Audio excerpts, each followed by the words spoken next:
ভাইপোর রংবাজি বন্ধ, গ্রেপ্তারির আতঙ্কে ছুটছেন হাইকোর্টে। স্থানীয় যারা বিজেপির নেতারা যদি এখানে ঢোকে, ঘিরে ধরবেন এদেরকে, বলবে বাবা ঠাকুরদার সার্টিফিকেট নিয়ে আয়, তারপর প্রচার করতে আসবে। বেঁধে রাখবেন গাছে। তো নিয়ে বলছি, প্রথম দফায় 23 তারিখ একবারে উত্তর থেকে জঙ্গলমহল যেখানেই ভোট হবে সবাই বিজেপির মাথা, ঘাড়, হাত, পা ভাঙবে।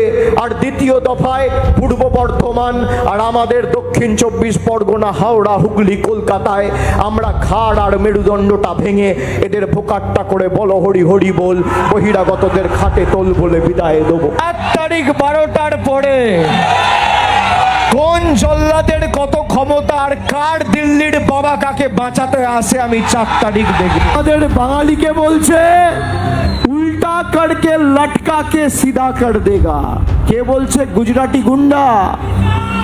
আমি অমিত শাহকে বলেছি, আপনি আমার থেকে বয়সে বড়, মাথাটা ঠান্ডা রাখুন, গরম বেশি পড়ছে, জল বেশি করে খান। আরে সব ধমকি চমকি না দিয়ে যদি বুকের পাটা থাকে আর সৎ সাহস থাকে, 4 তারিখ কলকাতায় থাকবেন বেলা 12টার পর। শুনলেন নিশ্চয়ই অভিষেকের হুঙ্কার, গর্জে ওঠা একের পর এক কথা। কেন্দ্রীয় স্বরাষ্ট্রমন্ত্রীকে গুজরাটের গুন্ডা বলে আক্রমণ করেছেন অভিষেক বন্দ্যোপাধ্যায়। তিনি বললেন, ভোটে জিতে রবীন্দ্রসঙ্গীতের সঙ্গে ডিজে বাজবে। এটা কি কখনো সম্ভব? আপনারাই বলুন, রবীন্দ্রনাথের সঙ্গে ডিজে? 26শে বিধানসভা ভোটের প্রচার চলাকালীন প্রায় প্রতি সভা থেকেই বিজেপির বিরুদ্ধে লাগাতার কড়া ভাষায় আক্রমণ শানিয়েছিলেন অভিষেক বন্দ্যোপাধ্যায়। 26শে ভরাডুবি হয়েছে তৃণমূলের, 3 অঙ্ক ছুঁতে পারেনি তৃণমূল। ভোটের আগে এত হুঙ্কার গর্জন সব এক নিমেষে এই রাজ্যের জনগণ মাটিতে মিশিয়ে দিয়েছে। দলের ছোট থেকে বড় নেতারা অভিষেককে দাদা বা বস বলে সম্বোধন করত। প্রাক্তন মুখ্যমন্ত্রী মমতা বন্দ্যোপাধ্যায় অভিষেককে উঁচু জায়গায় দায়িত্ব দিয়ে বসিয়ে রেখেছিলেন। দলের নেতারাই ভোটে হেরে যাওয়ার পর থেকে অভিষেকের দিকে আঙুল তুলছে, বলছে কর্পোরেট রাজনীতি করত তৃণমূলের যুবরাজ। কোহিনূর থেকে শুরু করে টলিউডের তারকারা পর্যন্ত মুখ খুলেছে অভিষেকের বিরুদ্ধে। ভোটে তৃণমূল না হারলে হয়তো বোঝাই যেত না দলের নেতারাই অভিষেকের বিপক্ষে।